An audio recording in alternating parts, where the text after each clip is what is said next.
ಸ್ನೇಹಿತರೆ ನಮಸ್ಕಾರ. ನಮ್ಮ ನಾಡು ನುಡಿ ಯೂಟ್ಯೂಬ್ ಚಾನೆಲ್ಗೆ ಸ್ವಾಗತ.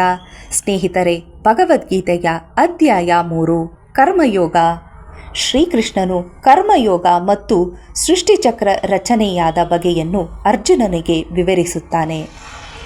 ನಿಷ್ಕಾಮ ಕರ್ಮಕ್ಕಿಂತ ಜ್ಞಾನವೇ ಶ್ರೇಷ್ಠ ಎಂದು ನಿನ್ನ ಅಭಿಪ್ರಾಯವಾಗಿದ್ದರೆ ಈ ಘೋರ ಯುದ್ಧ ಕಾರ್ಯಕ್ಕೆ ನನ್ನನ್ನು ಏಕೆ ಪ್ರೇರೇಪಿಸುತ್ತಿರುವಿ?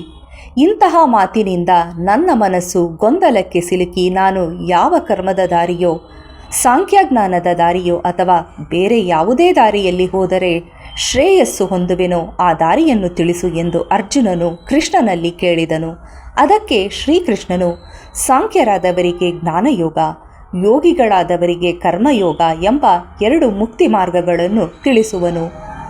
ಕರ್ಮ ಮಾಡದೇ ಇರುವುದರಿಂದ ಜ್ಞಾನವನ್ನು ಪಡೆಯಲಾಗದು.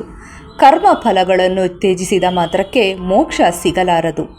ಕೆಲಸವನ್ನು ಮಾಡದೆ ಯಾರೂ ಒಂದು ಕ್ಷಣವೂ ಇರಲಾರದು. ಜೀವ ಸಮುದಾಯವು ಪ್ರಕೃತಿಜನ್ಯವಾದ ತ್ರಿಗುಣಗಳಿಗೆ ವಶರಾಗಿ ತಮ್ಮ ತಮ್ಮ ಕಾರ್ಯಗಳನ್ನು ತಮಗೆ ಅರಿವಿಲ್ಲದೆಯೇ ತಾವಾಗಿಯೇ ಮಾಡುತ್ತಲೇ ಇರುವರು. ಇದೇ ಕರ್ಮಯೋಗ. ಕರ್ಮೇಂದ್ರಿಯಗಳನ್ನು ನಿಗ್ರಹಿಸಿ ಮನಸ್ಸಿನಲ್ಲಿ ನಾನಾ ವಿಷಯಗಳ ಕುರಿತು ಆಲೋಚಿಸುವ ಮೂಢಾತ್ಮನು ಕಪಟಿ ಅನ್ನಿಸಿಕೊಳ್ಳುವನು. ದೃಢ ಮನಸ್ಸಿನಿಂದ ಜ್ಞಾನೇಂದ್ರಿಯಗಳನ್ನು ನಿಗ್ರಹಿಸಿ ಫಲಾಪೇಕ್ಷೆ ಇಲ್ಲದೆ ಕರ್ಮೇಂದ್ರಿಯಗಳ ಮೂಲಕ ಕರ್ಮಯೋಗವನ್ನು ಮಾಡುವವನು ಶ್ರೇಷ್ಠನೆನಿಸುವನು. ನಾವು ನಮ್ಮ ಕರ್ತವ್ಯ ಕರ್ಮವನ್ನು ಮಾಡಬೇಕು. ಕರ್ಮ ಮಾಡದೇ ಇರುವುದಕ್ಕಿಂತ ಮಾಡುವುದೇ ಉತ್ತಮ. ಕರ್ಮ ಮಾಡದೇ ಇದ್ದರೆ ಜೀವನ ಯಾತ್ರೆ ನಡೆಯಲಾರದು. ಯಜ್ಞಕ್ಕೆ ಸಮನಾದ ಕರ್ಮಗಳ ಹೊರತು ಬೇರೆಯವು ಮನುಷ್ಯನನ್ನು ಬಂಧನದಲ್ಲಿ ಬಂಧಿಸುತ್ತದೆ.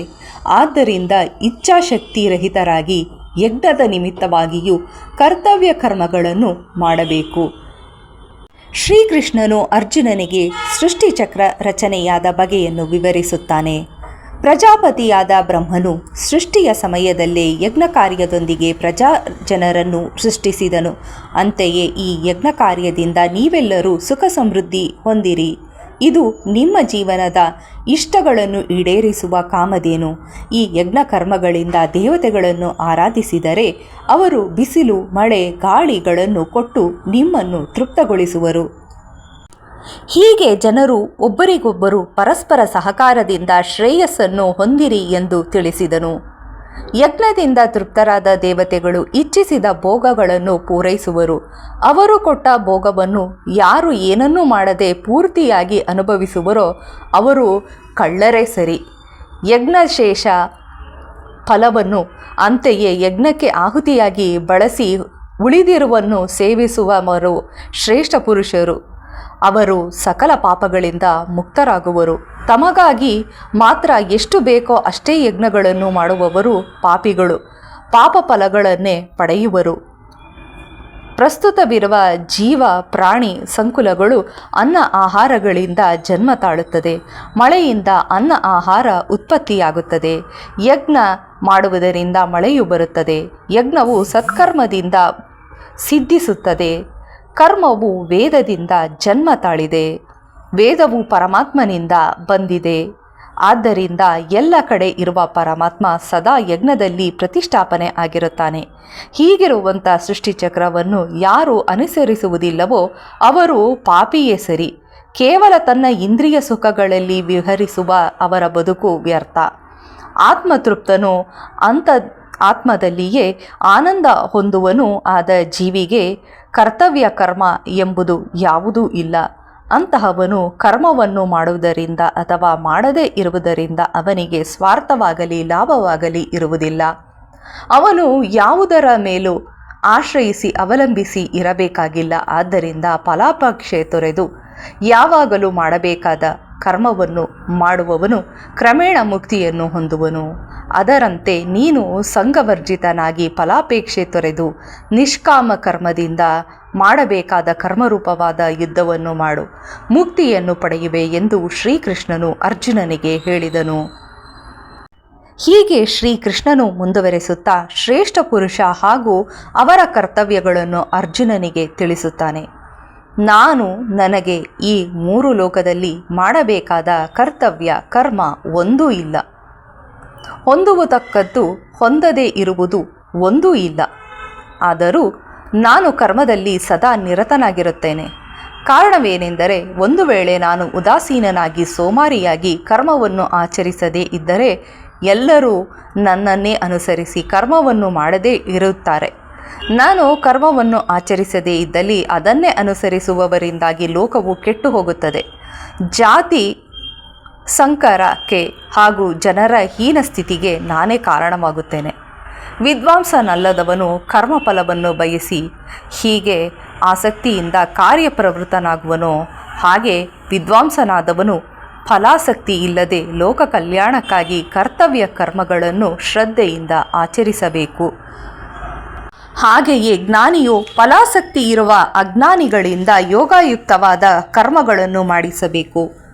ಗುಣಕರ್ಮಗಳ ವಿಭಾಗ ತತ್ವ ಹುಟ್ಟಿನಿಂದ ಸಹಜವಾಗಿ ಬಂದ ತ್ರಿಗುಣಗಳಿಂದಾಗಿ, ಅಂದರೆ ಸತ್ವ ರಜಸ್ ತಮೋ ಗುಣಗಳಿಂದ ಪ್ರಕೃತಿ ನಿರ್ವಹಿಸುತ್ತಿರುವ ಎಲ್ಲ ಕಾರ್ಯ ಆಗುಹೋಗುಗಳನ್ನು ಮಾನವನಾದವನು ನಾನೇ ಮಾಡುತ್ತೇನೆ ಎಂದುಕೊಳ್ಳುತ್ತಾನೆ. ಇಂತಹ ಗುಣಕರ್ಮಗಳ ವಿಭಾಗಗಳ ತತ್ವ ಅರಿತ ಪಂಡಿತನು ಅಥವಾ ಜ್ಞಾನಿಯು ಗುಣಗಳು ಅವಗುಣಗಳಲ್ಲಿ ಪ್ರವರ್ತಿಸುತ್ತವೆ ಎಂದು ತಿಳಿದು ಅದಕ್ಕಾಗಿ ವ್ಯಥೆಪಡುವುದಿಲ್ಲ, ಆಸಕ್ತನೂ ಆಗಿರುವುದಿಲ್ಲ. ಈ ನನ್ನ ಮಾತನ್ನು ಶ್ರದ್ಧೆಯಿಂದ ನಿತ್ಯವೂ ಅನುಸರಿಸುವವರು ಕರ್ಮಬಂಧನದಿಂದ ಮುಕ್ತಿ ಹೊಂದುವರು. ನಿರಾಕರಿಸುವ ಮೂಢರು ನಷ್ಟಗಳನ್ನೇ ಹೊಂದುವರು. ಆದ್ದರಿಂದ ಸಮಸ್ತ ಕರ್ಮವನ್ನು ನನಗೆ ಸಮರ್ಪಿಸಿ ನನ್ನಲ್ಲಿಯೇ ಮನಸ್ಸಿಟ್ಟು ನಾನು ನನ್ನದು ಎಂಬ ಅಭಿಮಾನ ಮಮಕಾರ ತೊರೆದು ಶೋಕ ಸಂತಾಪಗಳ ತಳಮಳರಹಿತ ಮನಸ್ಸಿನಿಂದ ಕರ್ಮ ಕರ್ತವ್ಯ ರೂಪವಾದ ಯುದ್ಧವನ್ನು ಮಾಡು ಎಂದು ಶ್ರೀಕೃಷ್ಣನು ಅರ್ಜುನನಿಗೆ ಹೇಳಿದನು. ಅದಕ್ಕೆ ಅರ್ಜುನನು ಶ್ರೀಕೃಷ್ಣನಿಗೆ ಕೇಳುತ್ತಾನೆ, ತನಗೆ ಇಚ್ಛೆ ಇಲ್ಲದಿದ್ದರೂ ಬಲಾತ್ಕಾರವಾಗಿ ಯಾವುದಕ್ಕೆ ಯಾರಿಗೋ ಕಟ್ಟುಬಿದ್ದನಂತೆ ಮಾನವನು ಪಾಪ ಕಾರ್ಯಗಳನ್ನು ಮಾಡುತ್ತಾನೆ, ಅದಕ್ಕೆ ಪ್ರೇರಣೆ ಯಾವುದು? ಅದಕ್ಕೆ ಶ್ರೀಕೃಷ್ಣನು ಪಾಪಕೃತ್ಯಕ್ಕೆ ಕಾರಣವಾಗುವ ರಾಜಸ ಗುಣವನ್ನು ವಿವರಿಸುತ್ತಾನೆ. ರಾಜಸ ಗುಣದಿಂದ ಹುಟ್ಟಿದ ಈ ಕಾಮವೇ ಕ್ರೋಧವೆಂಬ ರೂಪಕ್ಕೆ ಬದಲಾಗುತ್ತದೆ. ಇದು ತುಂಬ ಬೃಹತ್ ಆದುದು. ಇದು ಮಹಾಪಾಪಿ. ಅಂತೆಯೇ ಸರ್ವಪಾಪಕ್ಕೂ ಇದೇ ಕಾರಣ. ಜಗತ್ತಿನ ಎಲ್ಲರಿಗೂ ಇದೇ ದೊಡ್ಡ ವೈರಿ. ಬೆಂಕಿಯನ್ನು ಹೊಗೆ ಆವರಿಸಿರುವಂತೆ, ಕನ್ನಡಿಗೆ ಧೂಳು ಮುಸುಕಿರುವಂತೆ, ಪಿಂಡವನ್ನು ಜರೆ ಎಂಬ ಚೀಲವು ಆವರಿಸಿರುವಂತೆ ಈ ಕಾಮ ಅರಿವನ್ನು ಆವರಿಸಿದೆ. ತೃಪ್ತಿ ಎಂದರೇನು ಎಂದು ತಿಳಿಯದ ಇದು ಪ್ರತಿಯೊಬ್ಬರ ಪ್ರತಿ ಕ್ಷಣದ ಶತ್ರು. ಅಂದರೆ ಈ ಕಾಮನೆಗಳು ಜ್ಞಾನಿಯ ಜ್ಞಾನವನ್ನು ಮುಚ್ಚಿ ಹಾಕಿದೆ. ಕಾಮನೆಗಳು ಅರಿವನ್ನು ಆವರಿಸಿ ಜೀವಾತ್ಮನನ್ನು ಬಗೆ ಬಗೆಯಾಗಿ ಮೋಹಗೊಳಿಸುತ್ತವೆ. ಆದ್ದರಿಂದ ಇಂದ್ರಿಯಗಳನ್ನು ಸ್ವಾಧೀನಪಡಿಸಿಕೊಂಡು ಕಾಮವೆಂಬ ವೈರಿಯನ್ನು ಸಂಹಾರ ಮಾಡಬೇಕು. ವಿಷಯಗಳಿಗಿಂತ ಇಂದ್ರಿಯಗಳು ಶ್ರೇಷ್ಠ, ಇಂದ್ರಿಯಗಳಿಗಿಂತ ಮನಸ್ಸು ಶ್ರೇಷ್ಠ, ಮನಸ್ಸಿಗಿಂತಲೂ ಬುದ್ಧಿಯು ಶ್ರೇಷ್ಠ, ಬುದ್ಧಿಗಿಂತಲೂ ಆತ್ಮವು ಸರ್ವಶ್ರೇಷ್ಠ.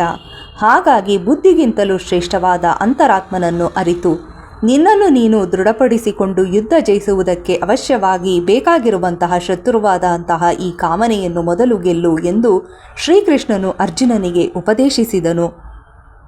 ಸ್ನೇಹಿತರೆ, ನಿಮಗೆ ಈ ವಿಡಿಯೋ ಇಷ್ಟ ಆಗಿದ್ದಲ್ಲಿ ಲೈಕ್ ಮಾಡಿ, ಶೇರ್ ಮಾಡಿ ಮತ್ತು ಕಮೆಂಟ್ ಮಾಡಿ. ನಮಸ್ಕಾರ.